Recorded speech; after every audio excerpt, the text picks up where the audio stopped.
I don't think it played the intro. We're live without the intro. That's kind of, we'll play the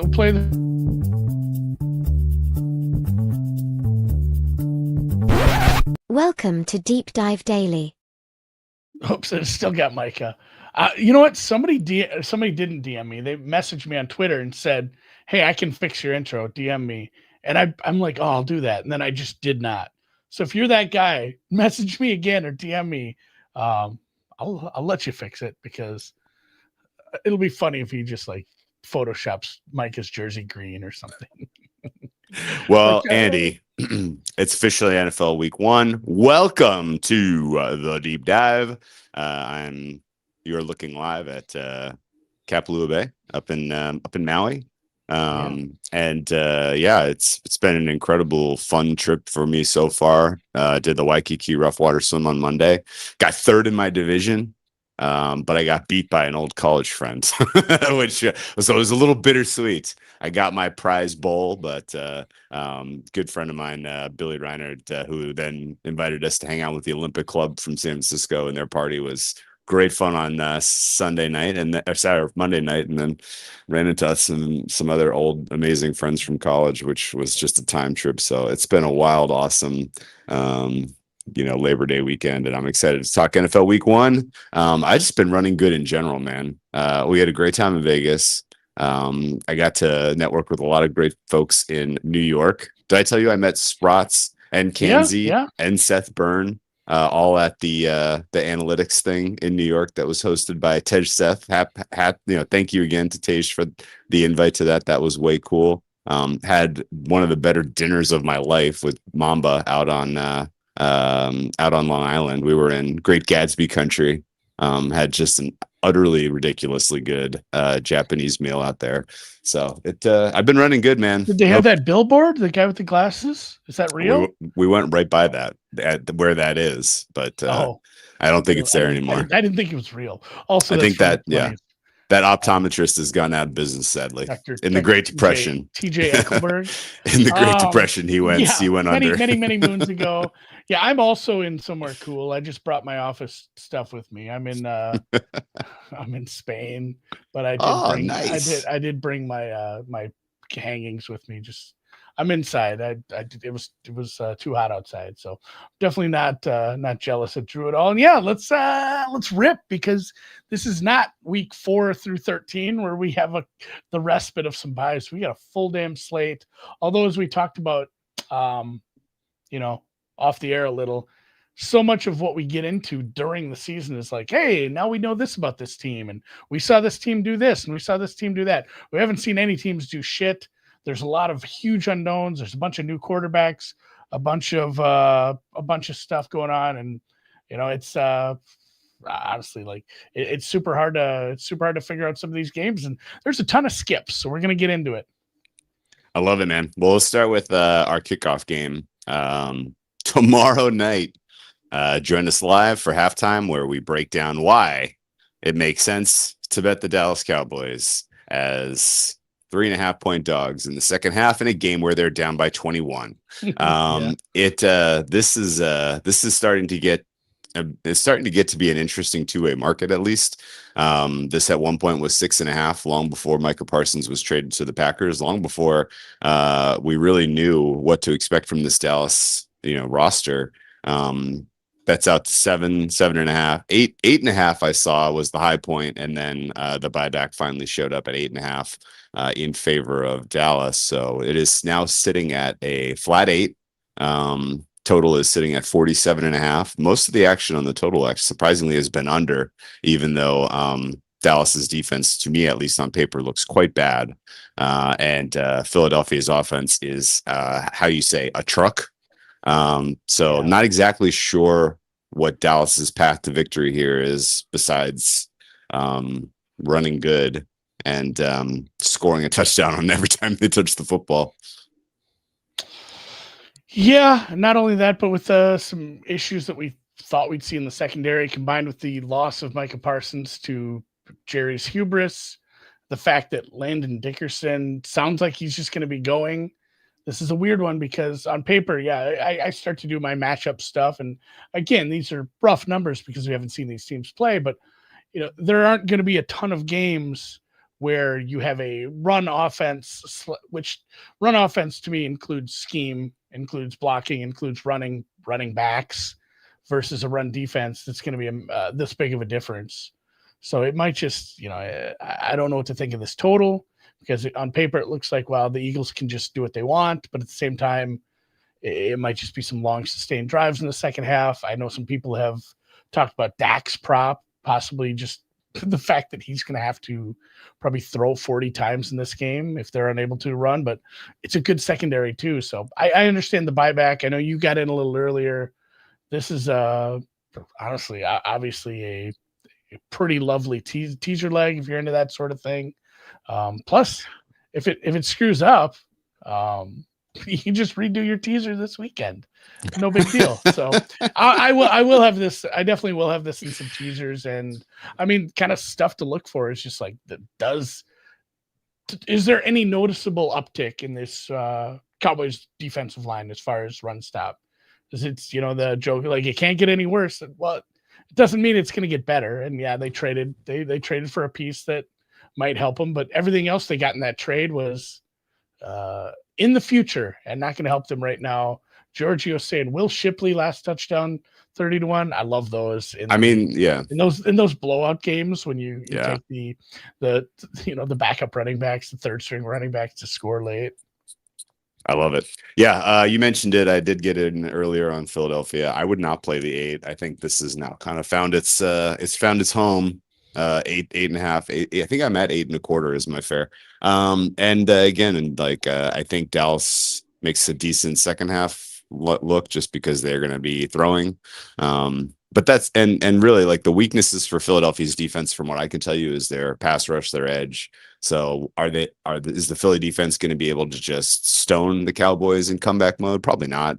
Even though, the weak strength of the Cowboys offense is their 2-headed wide receiver room, which goes up against the strength of the Eagles defense, which is their absolutely outstanding coverage. Now, CB2 has been a question swirling for the Eagles, and so we'll get to see that tested. If there's one kind of weak link on that defense, I mean, I would say their pass rush to me looks weak. But other people would say CB2 is an issue. So we'll find out. Well, just every year for a few years, we've like, hey, is this pass rush going to live up to what we saw last year as they rotate the roster through? And, a ton of it is coaching and scheme that just makes it work. And on top of that, obviously having a couple of young secondary pieces just work out instantly helps your pass rush. So kudos to them. And again, this is week 1. There's a ton of stuff I'm not going to bet. There's a ton of uncertainty. A lot of it is I'm going to try to mention stuff. It's like, this is what I'm watching for. And I'm not going to be able to watch all these games until Monday, but this is heavy rewatch season as far as if you have the NFL Plus and you have those 30-minute condensed games, like there's going to be a ton of games you're going to want to rewatch Monday to check out some of this stuff. I don't think you're actually going to learn much from this game other than the CB2 position for Philly. It's too bad. Yeah, because like Dallas is your big question is Dallas's run defense fixed? We're not going to know. It's going up. Yeah. And I know Saquon's rushing totals like 95 yards or something. And, I don't want to be like, hey, let's just take a bunch of chalky props. But in what world? I guess, a couple long passes that lead to them being up too much too quickly and he sits out. But yeah. I mean, it seems pretty easy for him to get there unless they're kind of. I wonder about that. That is something I'm going to watch for too. If they draw back on his usage in the regular season as they try to repeat, because the funny storyline was like they're not going to go out and watch the banner get raised. Yeah, we don't care. Last season, we don't care. It never happened. Never happened. We're going to this season. So. I will say this real quick, and then let's keep cooking. Dallas's secondary to me looks like a huge problem. The fact that Diggs actually sounds like he was going to try to play, which I don't understand at all. It seemed very unlikely to me, but keep an eye on that, I suppose. And then they paid Duron Bland, who he's a gambler. He might be able to get you a couple turnovers, but I don't think against this quarterback and against this team with the mismatches in the passing game look pretty pretty obvious and apparent to me. And as long as AJ Brown and Devontae Smith are both healthy and on the field, then the Eagles are a truck. Let's talk about KC and the LA Chargers, who are going down to Sao Paulo, Andy, I Brazil. forgot this was on Friday until like 2 on days Friday. ago. I know we have football on NFL football on Friday for the second straight year. You know what I think is a pretty risky decision?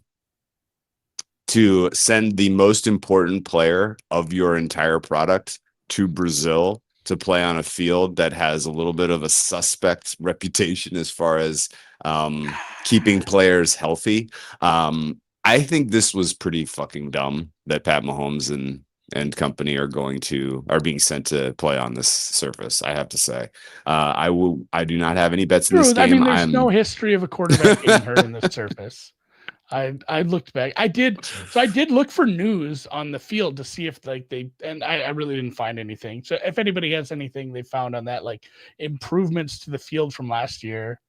Well, the problem isn't even the quality of it's not like they planted bad turf. It's just that it gets used all the time for soccer. Like, this is a heavily used field. It's going to have surprises and weird shit in it. I can almost promise you. And I just hope everybody comes through this thing healthy, particularly the Chiefs quarterback. I'm almost squarely on market here at -3. That's starting to get a little expensive. It's out to -112 right now. Our total is sitting at 46.5, which feels a touch low considering the Chiefs are going to be unveiling their new high-flying offense. And add to the mix that we saw real reps from the Chiefs in the preseason, so they may hit the ground running. I feel like Chiefs team total is a candidate for secret pod play. Team total over. Do you have any bets in this game? I don't have a lot to say about this one either. I'm pretty much on market. My number's 3. My total's pretty much on market as well. I don't have a strong feeling about what the second year of this. It's not a rebuild because it wasn't a terrible team, but second year of the regime and the Chargers look like. It's hard to judge what Kansas City's going to do early in the season, and it's in a weird spot. It's in a strange land on a Friday night. Mm-hmm. Also, I went down way too long of a rabbit hole reading about like why they're allowed to play on Fridays for certain parts of the year. Like basically they had to redo the Sherman antitrust. They had to amend that so the NFL could play certain games at certain. Well, they said the NFL was a monopoly with TV because it was all these teams were going together for a broadcast deal, and they said, "Well, that's a monopoly. You can't do that." So they had to fix all that, and then they said, "Well, you can't play Saturdays though if there's a college game on." So they've circumnavigated that a little. I bet that continues, but they will not have a Friday game next year. This is a 2 off for now. And for the most part, I am staying away from this. I don't have a ton of notes on this one because I just kind of went right past it. Hollywood Brown was full practice. Like we said, Najee Harris making it sound like he can see just fine. Obviously, the big thing to watch too is the suddenly rebuilt offensive line for the Chargers with Slater injured and the fact that they had to shuffle everything around, move their tackles around and fill in. So I didn't say there won't be any Black Friday games. I think that will always continue, but they will not have the Friday opening weekend next year. Oh, okay. I will note that LA is hosting the Chiefs. They give up one of their important home games, maybe their most important home game of the season for this. And they are at a travel disadvantage, Andy, because it is a longer flight from LA to Sao Paulo than it is from Kansas City by a decent amount. So bummer, bad luck for the Chargers. Excited to see Josh Simmons, the new offensive tackle, on the field for the Chiefs. Excited to see, again, like I think the Chiefs did a good job in the preseason of kind of getting their guys up to speed. I think this offense could hit the ground running. Chiefs team total over is a bet by my number. My fair expectation here for the Chiefs scoring wise is 27.5 points, Andy. And I think ultimately the fact that the Chargers defense did so well against pretty bad quarterbacks for most of the year last year is obscuring the fact that the good quarterbacks took them behind the woodshed. And I kind of think that's what's going to happen. So let's circle back on this, but I think ultimately I'm going to make a strong case for Chiefs team total as one of my favorite bets of the week. Ready to talk about Saturday? I mean, a Sunday? Yeah, no Saturday games. No Saturday No games. Saturday games. We will eventually. First one up. I gotta look at make sure I get rotation right. Pittsburgh Jets. Ooh. And this is a preseason total, guys. We are at what 30, 39 across the board. It's taken a little bit of money to the over. It was 38 at one point. It's up to 39 flat right now. Pittsburgh is sitting at 3 even at bookmaker. It's -2.5 almost everywhere else. I would like a 2.5 here if it manifests for us in a short space, but I don't know if it will. I think the Jets are pretty bad. I think the Jets offense is drawing dead here. I think Fields is not ready to be a week 1 starter against a defense as good as Pittsburgh's. I think Pittsburgh's defense being as good as it is flying a little under the radar the way their season ended last year. They look healthy. They look excellent to me. Jets lost an important guard out of fucking nowhere. That was a surprise. Severe. Still haven't actually heard what the Elijah Vera Tucker injury is. They said a severe arm injury, which I don't know if that means he ripped his shoulder or it was a bicep tear. Either way, I mean, it doesn't matter. It sounds like he's out for an extended amount of time, and that they aren't actually terribly deep.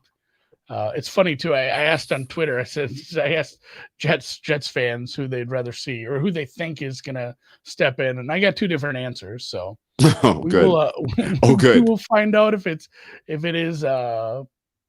Maybe there's news on that right now already. Josh Myers or Xavier Newman. You either slide your backup center in there or you bring in a guard that has been played. So yeah, it's triceps. Vodzilla says. So it's a try. Okay. If it's a tricep, that's a long-term injury too. That's not good. I'm kind of with you there as well. This is my God, what was it? My fare is 3.77 here, and I did downgrade the Jets offensive line a little. I didn't do probably enough for the entire offense.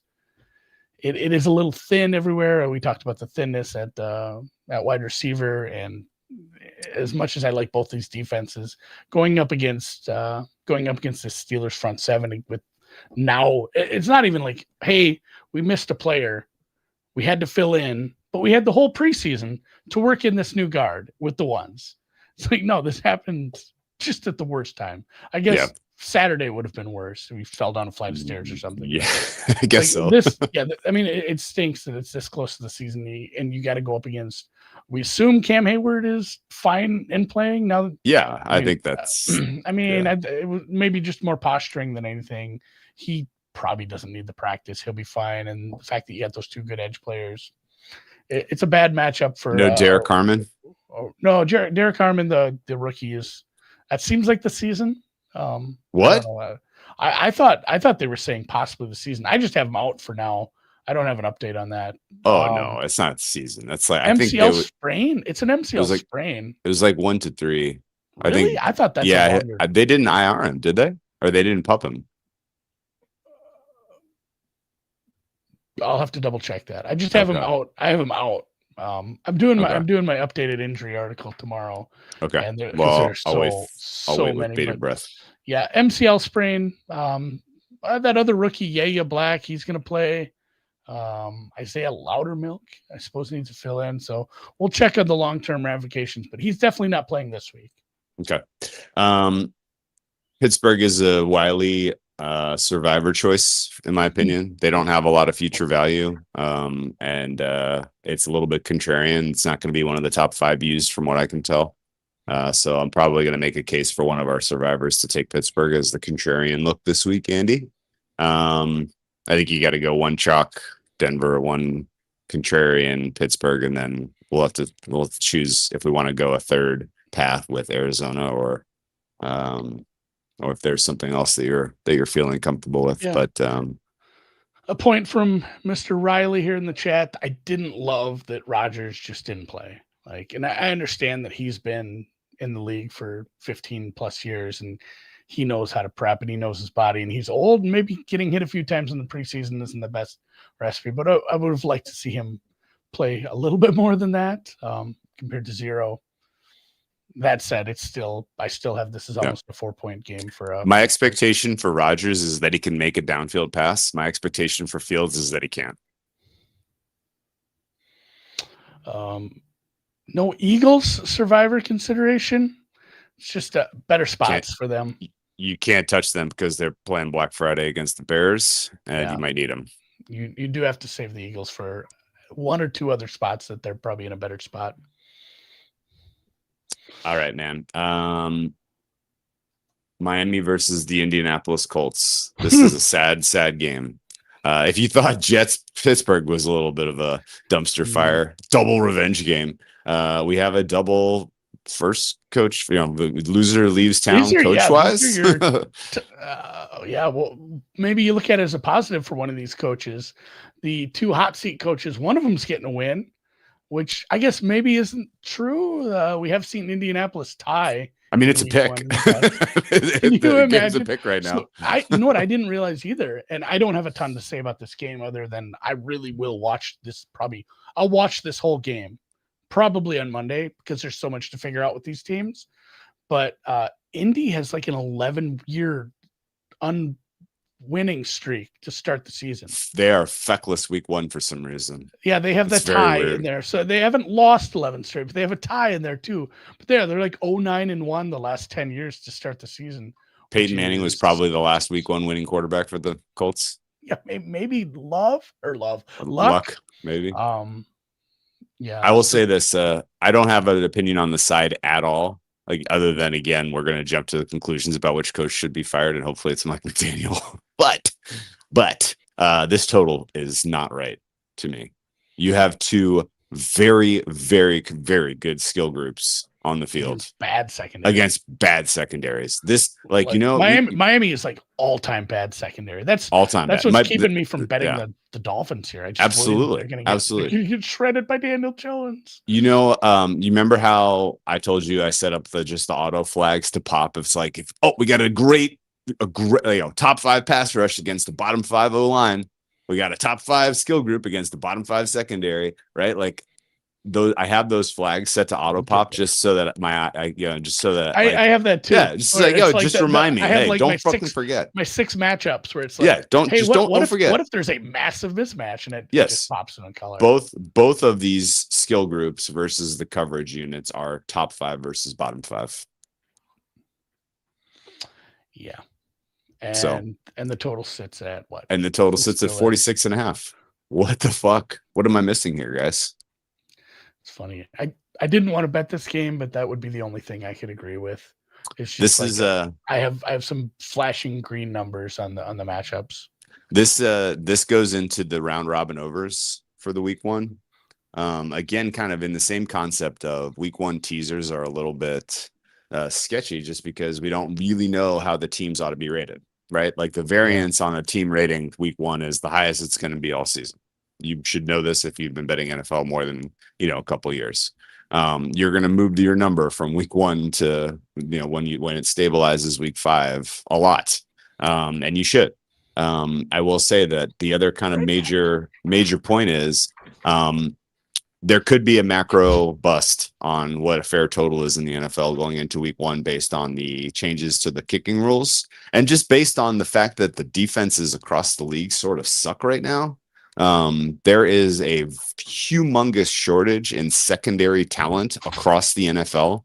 We've had several drafts in a row now where there have been very, very few difference makers in the secondary come into the league, and many drafts in a row where we've had outstanding skill position players come into the league. And so the balance of power is very clear that defenses and secondaries to me look weak in general. And now you add to the mix that kickers are making longer field goals than they ever have before, and that coaches are attempting longer field goals than they ever have before. I think that we could clearly, I personally, my fair total for this week is closer to 47. And the market is at 45 or 46, something like that on average. Let me see what it is. I think there's a world where the average total this week is 45.2. My average total this week is 47. So I think that there is a world where we just round robin overs in the right games and we have ourselves a party on Tuesday. And like, I mean, Dolphins Colts is one of the obvious ones to include, I think. Bad news day, just all around bad news day. What? Stream East is dead. They raided the guys. They were in like Egypt. RIP to those guys. And also, Red Zone will now contain full commercials. What? It took ESPN a day to be like, hey, let's ruin that. So terrible decision. Fuck all of you. Anyway. Yeah. It's funny that you brought up the kicking game too, because like the Dolphins are using a backup kicker as they had one injured, and they will have to go with I can't even think of the guy's name now, but Jason Sanders is hurt. They brought in a backup kicker. Just injury stuff. Jalen Wright obviously out for a few weeks. Devon Achane is on track to play. Workload might be not full, and then Tyreek Hill has a big case of nobody likes him. So we'll see how that goes. You know what? You know who is not going to like Tyreek Hill, Andy? Xavier Howard, who's going to be asked to cover him. Good luck, Mr. Howard. These two secondaries look to be problematic, to put it politely. I think we're going to see some points, and hopefully Daniel Jones shows up and does something so that the Colts are watchable this year. Because if Daniel Jones is boring and sucks, and these two offenses are conservative and don't use their weapons, then we are wasting some of the best resources in the NFL. So that's all I have to say about that. You want to talk about another over game? Sure. Let's go to Jacksonville, where we have two of the worst defenses in the NFL taking the field head to head against two improved offenses. Both the Panthers and the Jaguars, Andy. I don't know if you caught the NFL draft this year. They both made investments at the wide receiver position to try to be more competitive offensively. And they're both taking on defenses that did absolutely nothing. This is, to me at least, a very, very lopsided matchup for both of offenses against defenses. I cannot believe this total does not start with a 5. My fare is 51, and it is sitting at 47 right now. I'm pretty sure I don't remember if I bet 46.5 or if I sold to 47, but this is going in the round robin over parlay for me. Yeah, the ice water on that obviously is the Coker injury, the quad injury where he's out, and the offensive line problems for Carolina. Actually, whoa, what? Well, we don't know exactly what Ike Ekwonu's deal is with the emergency appendectomy. Oh, I didn't hear about that. Yeah, like I didn't even know he was sick. Ikem, isn't it? How do you say his real name? Ikem. He's questionable. I don't know. He's feeling better every day. It's one of those things where it's I guess it's pain tolerance and a doctor saying you're okay. He matters. I did look a little at Jacksonville here at the current price. I'm probably staying away, but I do love the Jacksonville matchup as far as their offense against this defense. I don't think this defense has done enough to merit being outside of the defenses that are ranked starting with the 3 at the beginning. So it really just comes down to how you feel about Cohen. If there's any buyback, I'd probably grab a 3 here. If some people do like Carolina, I think there are some people that have made some decent cases for them, but just that matchup alone, and I'd agree with you. My fair total here is 49. So I think, but I guess we're not going to disagree on much today. Sometimes that happens early in the season. And we're just kind of going based off what we know and what we've talked about. But yeah, this one is a little low for my liking too, just based on what we saw at the end of the year from Canales and how that offense was humming a bit, how they pushed a couple teams, and then just everything that Liam Cohen brings to the table. I mean, I kind of like.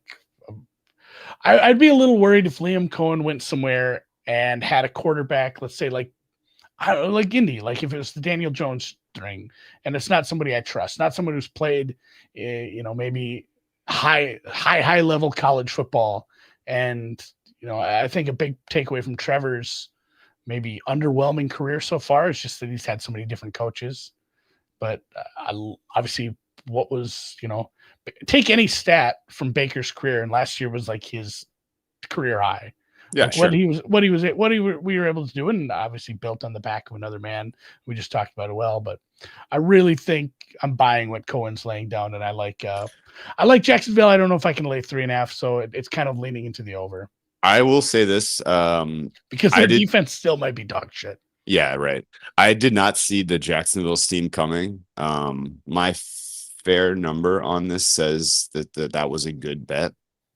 And I didn't think I was gonna have to get in early on that one, but I got scooped, so I'm not on the Jacksonville party. I missed the threes. I don't think they're coming back, and I don't want any part of 3.5 personally. I'm gonna dig in. I may still just lay like. Are you gonna use them in contests? You think Carolina are going to be one of your top 5? Oh, we should have a team probably pops. Those pop out here probably this afternoon for circuit contest. I'm excited to look at what they give us for this one, but I'm obviously excited for what everyone wants to talk Trevor Lawrence, and yeah, he should automatically just be better based on the pieces they add, the coaches that we've the coaching change and what we're seeing from what those changes be to offense. But the biggest part I liked about what Cohen did in Tampa was he didn't have like this is our running style and this is what we're going to do. They used like 5 or 6 different running styles, and they became one of the better running teams, even though they couldn't get wrap their head around the fact that it should have been more Irving early. Even with using different backs, they became like a top 5 running team. And I think you have 2 or 3 decent running backs here too, that if you can get that scheme right, it's going to take a lot of pressure off Trevor as well. And it's just going to be good offense, bad defense. Yeah. I think in what I would qualify as quote unquote actionable buzz from the preseason, to me, it sounds like everything went well with the offense install in Jacksonville, which is a credit to you have some very talented players, and Cohen is a good communicator, I think. And there are a lot of examples we could point to where the actionable buzz was negative.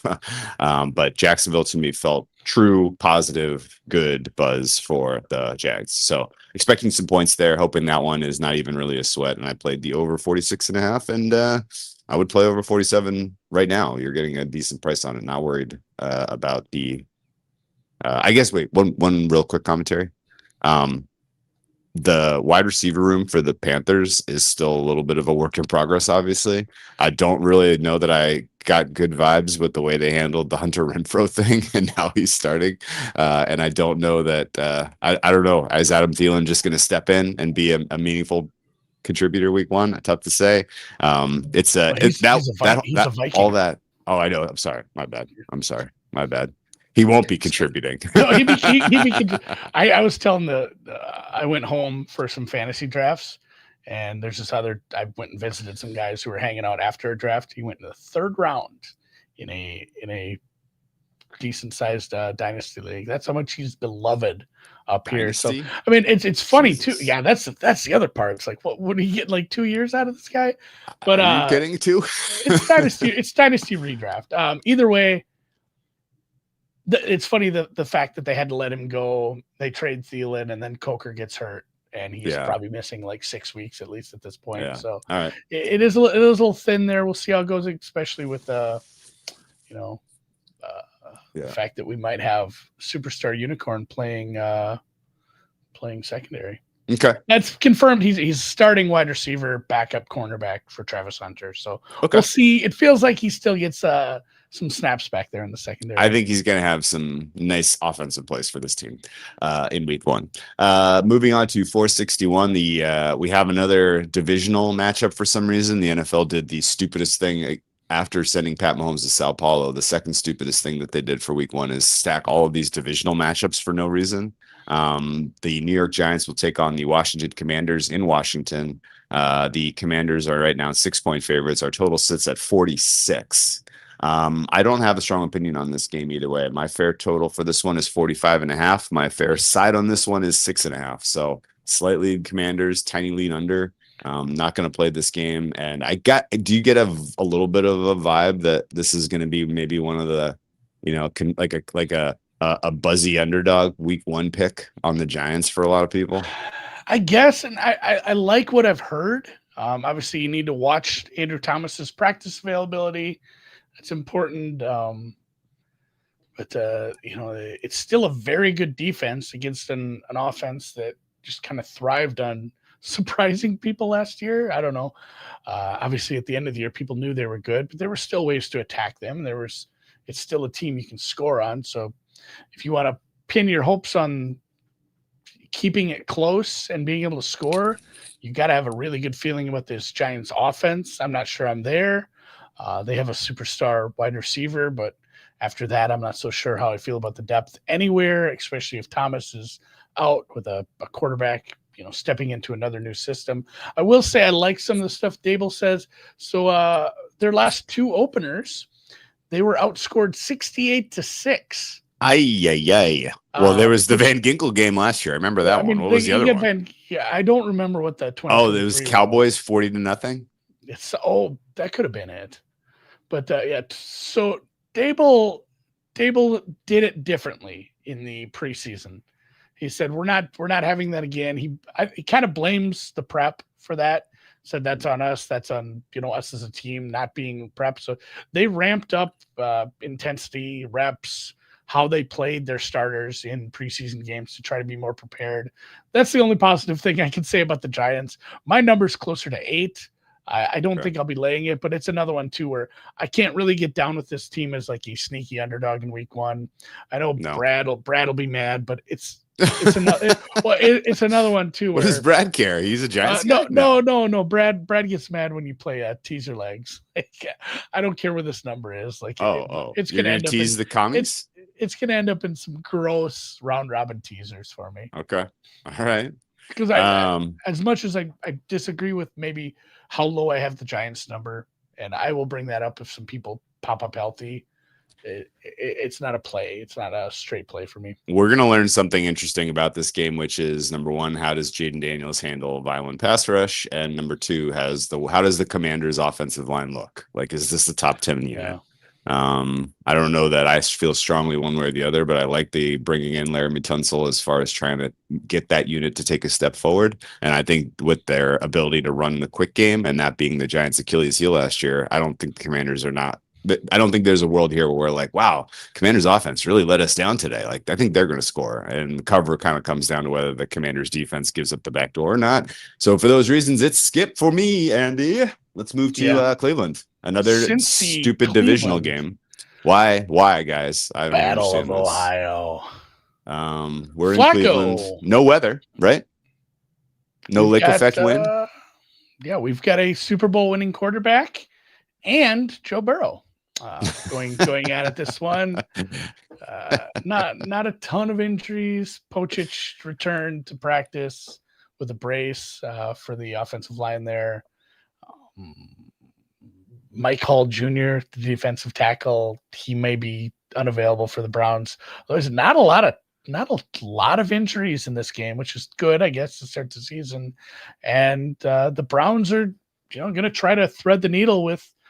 Basically, they said, "Hey, what worked for us last time our offense was good? Because we still have the same offensive-minded head coach. Let's try doing some of that.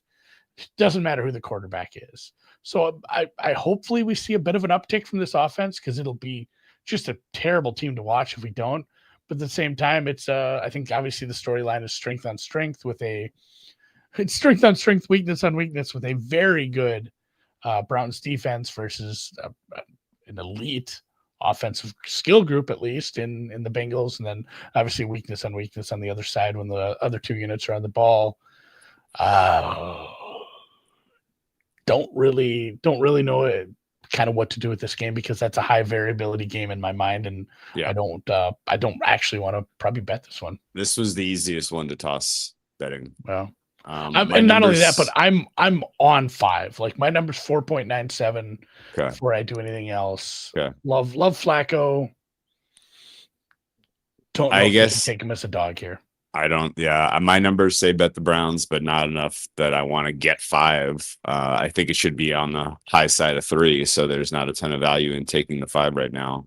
47.5.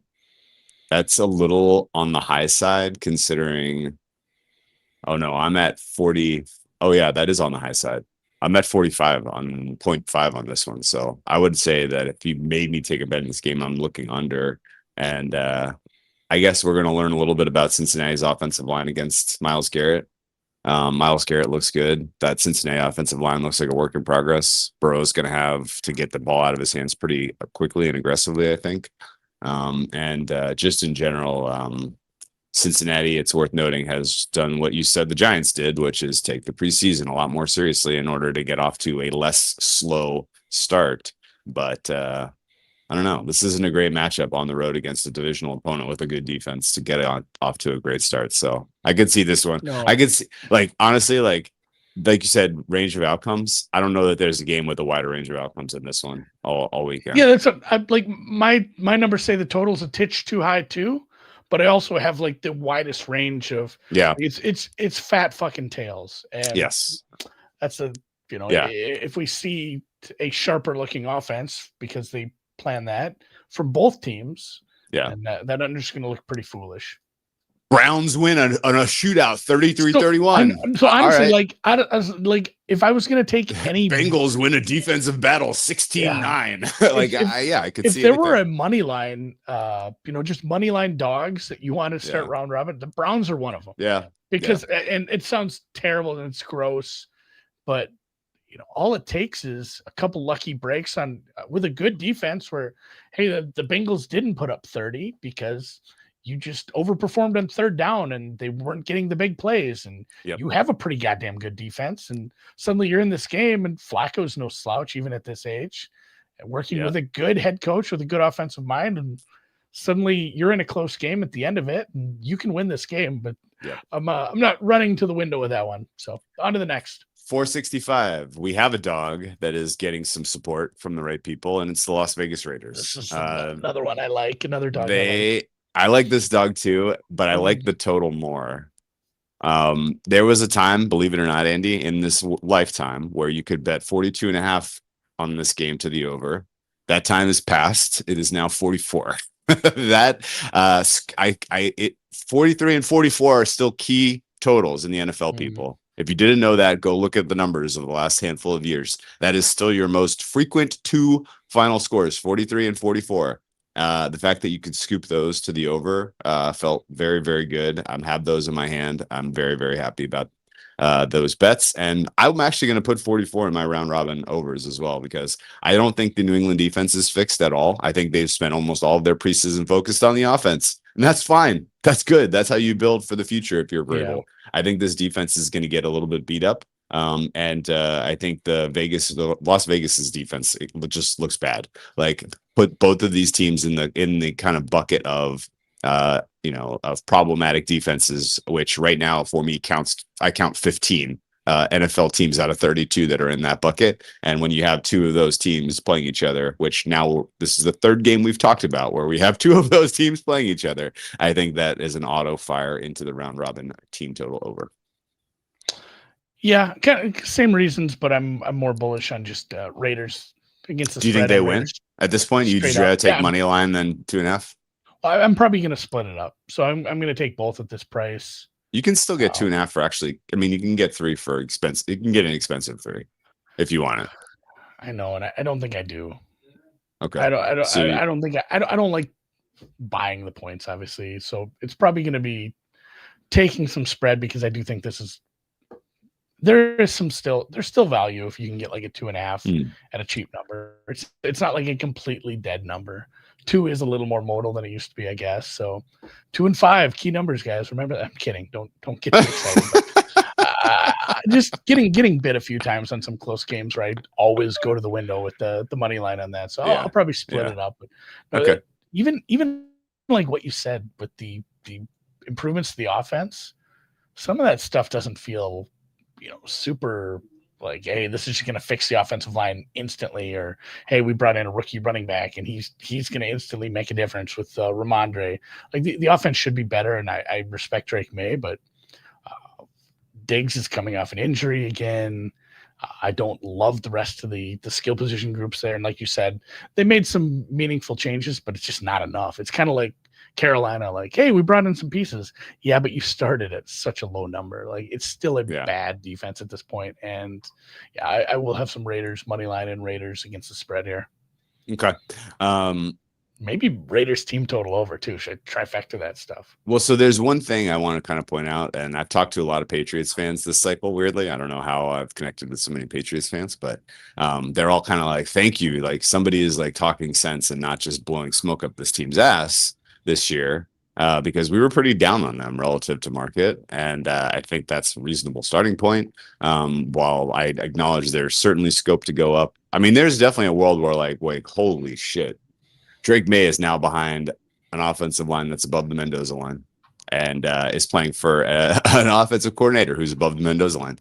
And he all of a sudden could be like, wow, if he was able to do that last year with that garbage and now, oh my God, now he's cooking and he's going to grow into a really important and good player in this league. That could be where we end up here, but I need to see it first. And I think ultimately the point that a lot of the fans from the Patriots have made when talking to me has been, glad you are kind of somewhat grounded on these guys, but if there's a try hard spot, it's going to be that week 1 spot for Vrabel at home in the first game, and that there's just going to be a little bit of a healthier effort in that first contest.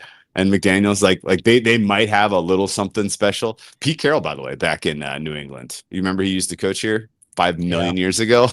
Anyway, all right. I also this is another double revenge game. This is another double revenge game. Oh my gosh, so, McDaniels and Pete Carroll. Wow.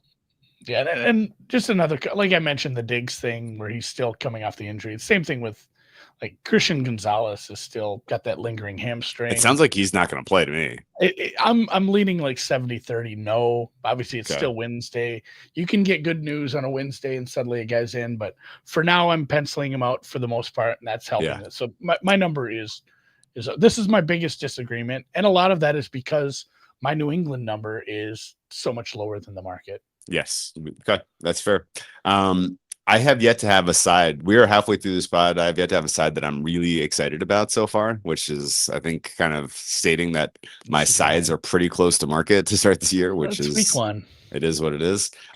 Arizona, New Orleans does not qualify as a side that I want to bet, even though my numbers say take the points here. The New Orleans Saints and Spencer Rattler are 6.5-point dogs now, trending to 7. Wow. We think that much of the Arizona Cardinals. Like 4.7. This is my second biggest disagreement. Is 4.1. Yeah. Yeah. So I also. What am I missing? I have New Orleans rated plenty low, I feel like, but at the same time, this is New Orleans is my 32 ranked team, and my numbers say bet the worst team in the NFL because this number's gotten completely out of hand. Yeah, they're at home, and you don't know where you're gonna get. I think a big part of it is probably just we've seen. Are you gonna like this? Looks like an obvious contest pick, but are you actually gonna bet it? Is maybe where my head is at right now.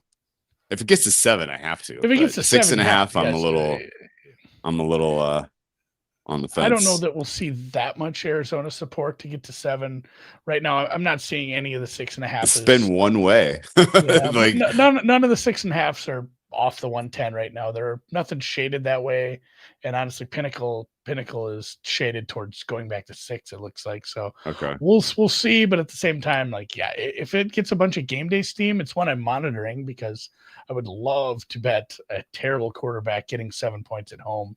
To start, it's the start of the season where, hey, I gotta disagree with hate, you, man. I don't think Spencer Rattler is terrible. Oh, he's like terrible. he can play. He can play the position. If this was Tyler Shuck, I would be like, good luck to anyone who wants to lean in front of that steamroller and pick up that dime.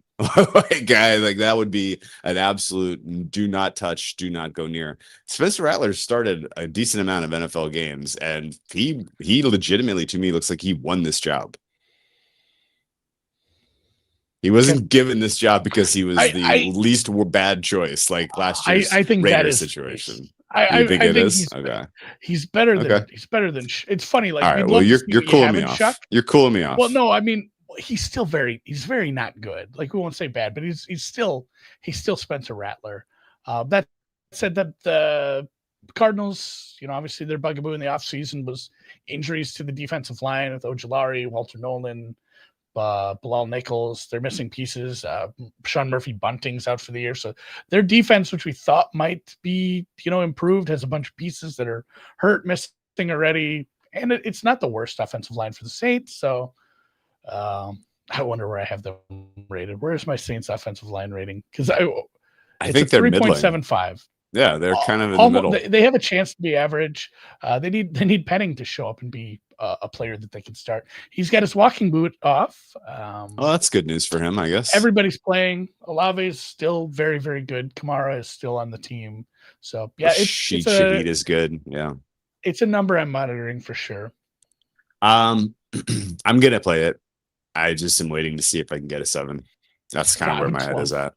I don't have any sides. I just don't have very many sides this week, and I don't think I can let this one go. I guess if you wanted me, yeah, if the contest pick for sure. But if you wanted me to be like, okay, well, what is the angle for real? Like besides just the fact that the number is there, what is the qualitative angle that is pushing you over the edge? Like the Saints ran a pretty competitive camp. I feel like.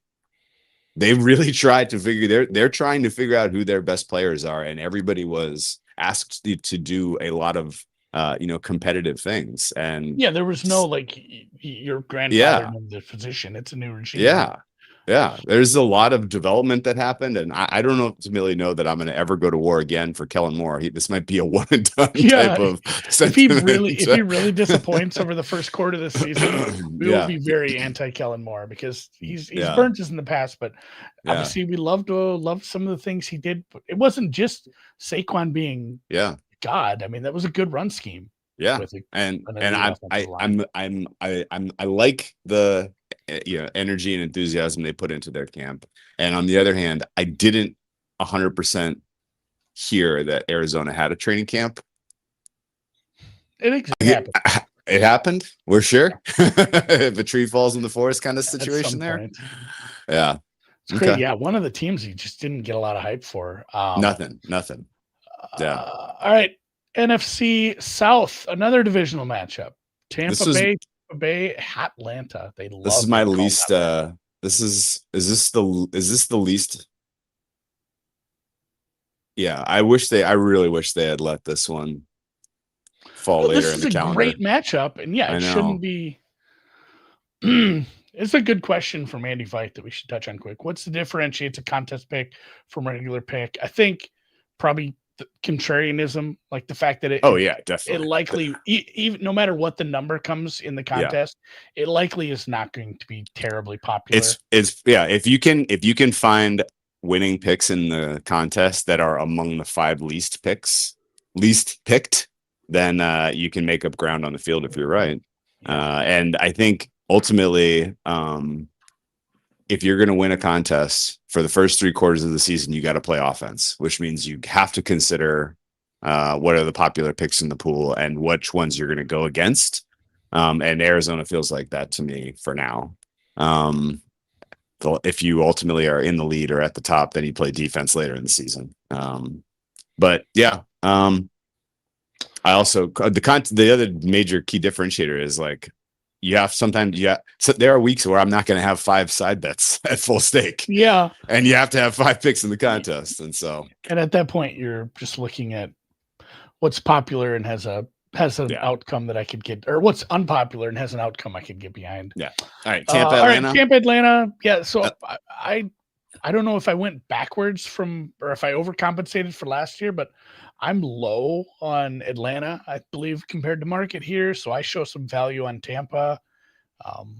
Don't know if I'll act on that. Obviously, it's a team I've been in love with for a while, but still, it's a tough divisional match on the road to start the season. It's hard to bet a road favorite like that in division.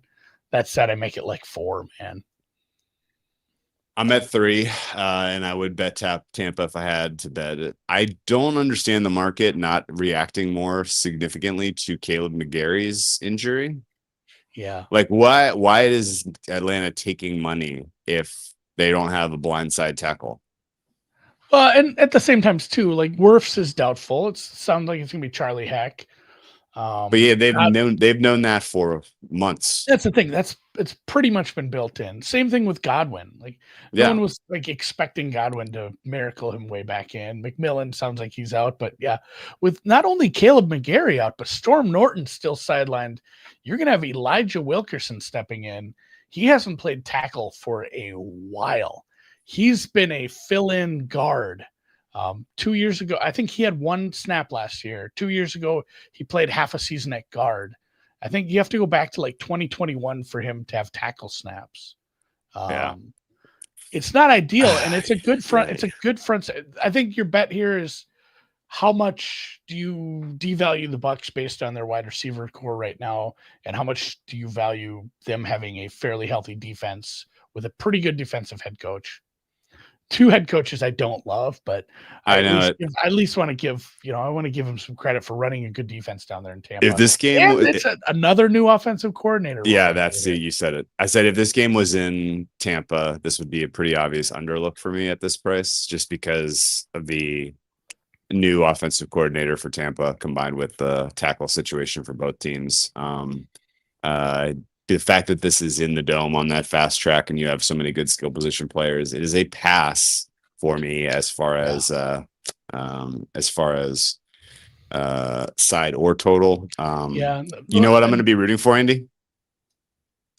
200 yards on the ground for Mr. Bucky Irving. Yeah, I just want Bucky running the ball 35 times. The biggest takeaway too is, and we touched on this a little in the previews, Penix started 3 games last year, took a couple teams that were playing good to overtime. The big takeaway is he didn't really play good defenses for the most part. They were bad defenses, actually. He played Carolina, he played Washington. I'm trying to think of the third team. Maybe they were a little bit more towards the middle of the pack, but I don't think so. He completed was like the Saints or something. I'd have to. I had it up earlier and I closed. Anyway, it was 3 bad defenses. He played 3 bad defenses, completed like 58% of his passes. So I'm pumping the brakes. I'm not saying Penix will be a bad bust. He's not going to be good, but we're pumping the brakes for a little while he gets his feet under him. So I do like Tampa here.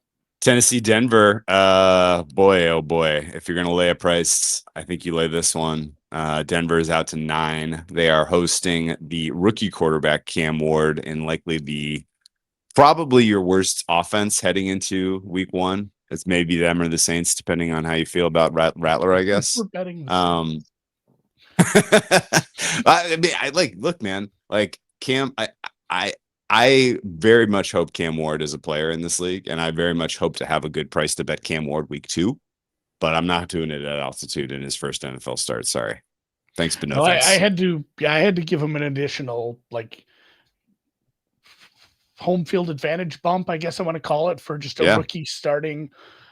So many check marks against him on the road at altitude, versus a team with what's likely an elite defense. Yes. An elite pass rush against your offensive line. There's so many red marks against him. I will play this at price. Okay. I will tease this, and I will play some alts. All right. Just if you're gonna go in for a penny, in for a pound, I'll play some 14.5. I think I would go even more obscene, right? Like this. Well, yeah, you can go 21.5, whatever. Yeah, this could get really, really wild. And I'm especially fond of Denver's offense. I don't think the Tennessee defense is necessarily coming up with key stops in this one. And Sean Payton's a good coach. He's gonna have some answers. So yeah. Denver pass. Finally, we got a side that I bet Andy. It sounds like Snead. He might be snap count limited. Sweat's back. DeAndre Sweat. He had some tonsillitis, I think, but for the most part, healthy on both sides. Mims is practicing again. Yeah. Tennessee's team total under is a candidate as a secret pod play. They might score 0. Another divisional game. We got 3 more divisional games. I finally have a side, Andy. Full stake for me. Seattle money line. Okay, that's not a side. Fuck the Niners in this one. I just mean I have a rooting interest in which side wins this game, and it's the Seattle Seahawks. I do not understand in any world why San Francisco is favored by 2.5 at some places right now on the road, considering the state of their offense and who's healthy, considering how many pieces that they are going to be rotating into a defense that looks like it is a work in progress at best. Seattle's defense in my opinion, comes in as the best of the 4 units, and it's not close. I think they can dictate this game with excellent coverage, outstanding pass rush, incredible runs defense, and I think they're going to try to play keep away. If Seattle can run the ball successfully on the Niners, which I don't see any reason that they won't be able to, then I think they could have long, methodical, matriculating drives that eat clock and ultimately, result in points. And I feel like this is going to be one where we're scratching our heads after as to, this is not peak Niners. Like at some point this season, will you have the Niners rated to where they should be favored like this? Maybe. It's not week 1. No fucking way. What am I missing? Yeah, I don't know if it's just respect from the market for how this team is looked on paper, but it's like they're betting this like everybody's playing on for the wide receiver core with Ayuk still popped. Jennings has the calf issue. A bunch of the young players on the defense missed a bunch of time during the offseason prep. It feels like couldn't beat out bad players. Yeah, it feels like the Niners are I'm with you. I'm not as bullish on this game. I'm pretty close to the number, and if I had to lean away, I definitely would lean. It's the NFC West, dude. Take the underdog straight up. But just the uncertainty of that. Saleh probably taking some time to get this defense where he wants it, but at the same time, I'm less bullish on Seattle than you, and I think I was in the preview as well, where it was just like, I'd bringing in another offensive coordinator and just kind of starting over here with a quarterback that's my biggest concern is like everything you say is right, but Darnold is just not Minnesota Darnold. He's Minnesota. Okay. I got to tell you, man. Maybe he doesn't have to be. But don't get fooled by Darnold this year, because from all accounts, the actionable buzz was the install of the Clint Kubiak offense went very well. Yeah. Maybe it may look good for a couple weeks, but don't fall for it. Yeah. I think that's a good take though. Where in a few weeks we can fade this team. Yeah. Okay. They should be small favorites. They should be small favorites for me. And if I was going to take anything on this total, I would go under. So this is not in the mix for me for the round robin over. What is the side right now? 2.5, 2? 2. Yeah. I bet plus 122, I think, money line for Seattle. And I have Seattle as small favorites. Detroit, Green Bay. We're still not at 3. No. Surprising, considering that Micah Parsons is just going to play. Well, if you remember that episode that Friday, I was not nearly as bullish on Green Bay as you were. Sure. Mike is fine.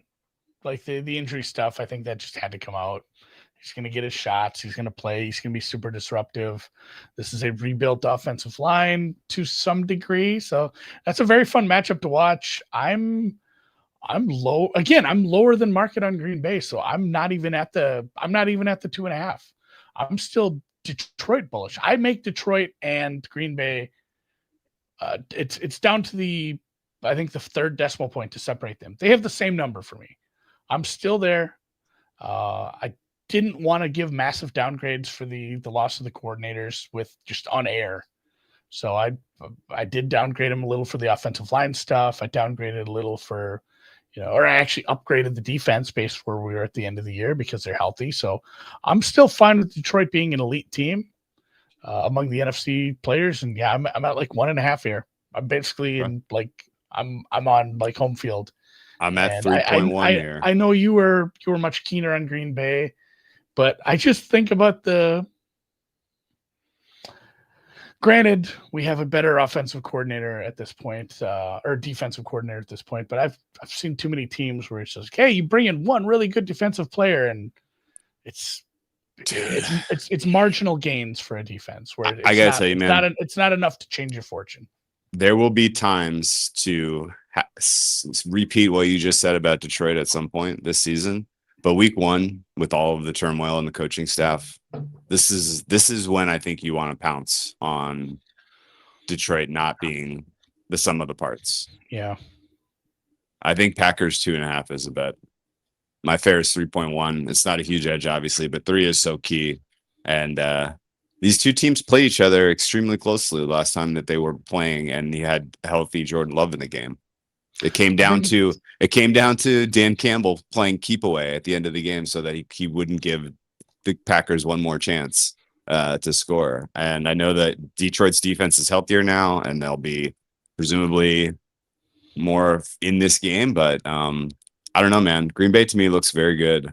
And I think they get there. Like sometimes when you make a move like this, that's like we're all in, and you bring in a player of the caliber of Micah Parsons, like that can give you a shot in the arm for everybody else in that locker room. And that this might be a little bit of a light the locker room on fire. It does help the overall, like if you can put a number, which you can't, on morale or whatever. Yeah. Like, hey, the team is behind us. Ownership is a bunch of guys drinking in the American Legion, but the management is behind us. So, Green Bay's run stop still might be a little suspect, as Birdie points out.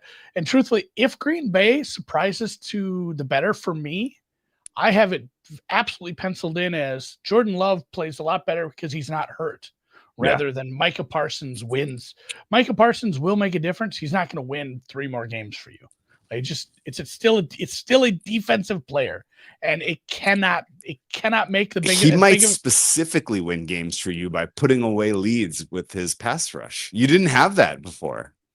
No, it does. Obviously, I'm not downplaying the fact that he makes their defense a lot better, but at the same time, I'm not a huge like Rashawn Gary is. Oh, we can't double team Micah because they got Rashawn Gary. Like he's fine. So we'll see. I honestly think any uptick is definitely going to be on Jordan Love. Isn't hurt the whole season, playing through it, and he plays a lot better. Yeah. And that's why this team surprises better. So okay, it's a game I'll be watching for sure. Obviously, all right. Pack for me. Rams, Texans, biggest bet of the week for me. Under 44.5.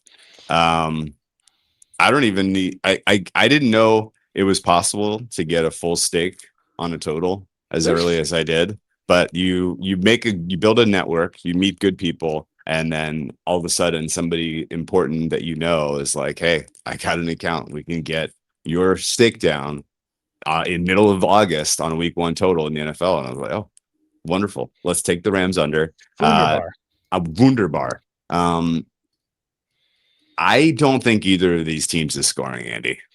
I disagree. I will strongly disagree with that. If this game ends 0-0, I don't know. I'll eat a shoe. I hope it doesn't. I won't actually eat a shoe, but I feel like they will score. But I would agree with you. My total is like 41. Not even sniffing 44, let alone like 43. It's on the other side of 43, 42.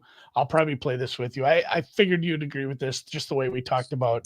I think Houston is our number 1 defense for both teams. Verse looks like he's good to go. I think there were some injuries here to kind of monitor, but I don't think anything that's going to keep me from looking at this game is where we're going to go with it. The running back room for the Texans is kind of messy. CJGJ's questionable. Hopefully he plays. I don't think it's the end of the world if he doesn't. It is sounded to me like he's going to go, but again, it's not going to move the needle one way. Alaric Jackson he had the blood clot stuff. Sounds like he's expected to start. Matthew Stafford, it was always, hey, he's just we'll shoot him up with whatever we need to. He's gonna go. He's fine. And then some of those rumors and stories are pretty good, by the way. I know, but what if he takes a couple hard hits, and I have no idea how that works with an epi. No idea. But there's obviously a big problem if Garoppolo comes in for that team's offense. So agree with you there for sure. Okay. Actionable buzz. Houston's offense is not right yet. Actionable buzz. Houston's defense is world eaters. Actionable buzz. I think the Rams defense is going to be much better than people realize. Really young, and boy, oh boy, did they absolutely fucking kick ass in joint practices that I saw and heard reports about. And yeah, I think if the Rams offense is ready to go week 1, considering how few reps they've gotten, it will be a bit of a surprise. So happy to be on the under 44.5 there. And yeah, as you mentioned, I would, as long as you're capturing 44 and 43, I think, or at least I guess it's too late to capture 44. As long as you're capturing 43, 42, 41, I'm okay with there are some 44 and a halfs at rec books still. I think you have to pay minus 115, but 5 cents. I don't know if I'd pay, I don't know if I'd pay 5 cents for that. Okay. Andy, my favorite side of the week. The Baltimore Ravens are going to Buffalo on Sunday Night Football. So we hadn't talked a lot about betting week 1, and I texted you with something else and you were like flying that day, I think. And what did you say? Anything interesting happening in the week 1 markets? And I said, not really. Digging into everything more today, I'm like, I'm sort of worried about the Buffalo defense. And it was, I mean, it was kind of that was the biggest thing that was popping for me that day. I guess this is the episode where we just agree on most everything. Obviously, I didn't agree with the Niners take as much, but it's not my favorite, but it's I think it's second favorite at this point. And yeah, Baltimore straight up on the road, baby. Yeah, Baltimore money line. It's gotten down to a pick. Our total sits at 50.5. I don't have a strong opinion on the total at 50.5. I think that's about right. My number is 51. But yeah, I think Baltimore should be meaningful favorites here. I think they're the best team in football. And I think the matchup of their skill group against the weak spine of the Buffalo Bills defense is going to be it's going to be pretty shocking, I think, to anyone who is really excited about the Bills and made them their Super Bowl pick this year. I think there's going to be a moment in this game that is going to feel a lot like last year's week 4, where like, oh, the Buffalo defense kind of stinks and can't stop these guys at all. Like, this is bad. I feel like that is going to be our halftime reaction to what we're seeing, because Baltimore again took the preseason very seriously. They look in sync offensively. Their skill group is even stronger than it was last year. Their wide receiver room is fucking stacked. No Likely, but Andrews is a matchup nightmare for that safety group, which the Buffalo Bills are actively trying to figure out answers for. Like, this is the Trey White is going to start. Is that where we're at here? Did not practice today. That's addition by subtraction if he doesn't play, because he has been terrible. Yeah, but I'm not super jazzed about what they're going to fill in with there. So it's still, I think it is a big mismatch, because it's a secondary that I obviously don't respect a ton, even with I like Benford, but with some depth problems against a good team with a good scheming offense. Like, it's a secondary that that can be beat for sure. I think would I have them 3.75 was my coverage number, obviously the lowest of the 3 defensive numbers for Buffalo. And what do you need to do to beat this team, to stop this offense and what they did last year? You need to bring people out of the secondary and into the box. If you do that, I don't care how low the star power and the name power is for these receivers and for these missing one tight end. Lamar is going to beat you then with his arm if you try to stop this running game by bringing safeties up, because it's already a big enough problem with what you're going to roll out there right now. So it's kind of a damned if you do, damned if you don't for most of these. You're going to have to just, and that is why I looked at this total a little, because I thought game state wise, it's going to be, hey Josh, you're going to have to go out there and just outscore these guys this week. Yeah. Like if you want to win, you're going to have to go outscore this team. The only concern would be if they do build a first half lead, they can just go full Big Ten on your ass and you don't get the ball back more than, what if you have 3 possessions in the second half? Like, I guess tough titties. You're just not going to be able to outscore them if you don't get the ball back. Yeah. Ravens team total over. I want to make a case. 4.5, 25. Yeah, that's not bad. I want to make a case though for the Chiefs, just so we have something to talk about on Friday. Okay. I like that. Are you around to a halftime Friday? Yeah, I am. We'll do it. I'll be in rare form as I will be on vacation. But yeah, to be fair, it'll be like 2 p.m. Yeah. I'll be it's Friday, baby, on island time. All right. Mahalo. Yeah, 24.5 is likely what we're going to get for a team total on Kansas City. That'll be the secret pod play. And shower fart game of the week goes to, I think, Denver, Tennessee, as that is your most likely shutout of the week. Unless if you hopefully the shower fart game of the week is when you're excited about Texans Rams. Yeah. When you're excited about a team beating the tar out of them, and you're excited about that other team being undervalued going into the next week. Yeah. I don't know if I can make it. It's still probably the Miami Indy game for me for shower fart. Okay. And it's a game of betting. Yeah. If you are actually shower fart game of the week is Steelers Jets, obviously. What was I thinking? Holy shit. The double revenge shower fart game? Yikes. In the Meadowlands. My team's starting numbers somewhere. Do you mean our power ratings, or do you mean like time codes for this? Because we'll have timestamps up. I would say that if you're wondering why we didn't talk about Monday Night Football, tune in to Sunday night's halftime show, and after we make a play for Sunday night's second half, we will do overtime. And if you don't know what overtime is, you'll enjoy it. After the third quarter kicks off, we banter. And just shoot the shit, and that will include a little bit of a preview of Monday Night Football. But I can tell you right now, Jalen Johnson's availability, of the JJs in that game, the JJ news that I'm the most interested in is Jalen Johnson. There's three, and there's three. He's the one that matters for availability purposes, and if he's not available, then that is also going in the round robin overs. Because it's a bad that could be bad defense for the Bears against a defense that Ben Johnson knows very much how to pick apart. For the Bears. I published my power ratings. I put an article up. I'll share that. Oh, good. James. I put it in the newsletter today. I don't know if Drew is planning on putting together a cute graphic. I just made a garbage table in WordPress because I'm not as good at cute graphics as Drew, but yeah, we'll if Drew gets time, maybe you will. Maybe I will. What is your favorite bet of the week then? Is it Baltimore? Ravens. It is Ravens money line. I would agree. That one was not really on my radar until I started looking at matchups. Yeah. Because this is where there's a good discussion about power numbers, because my power numbers are not that far off for these two teams for where I have them rated, considering the Bills have home field advantage. Obviously, travel matters a little less when you've had the preseason in 2 weeks and it's not that far anyway. But this was one where the matchups were just egregious, and especially the matchups that matters where you have an overt strength in what this offense has been able to just power steam teams with over and over last year, at least in the regular season.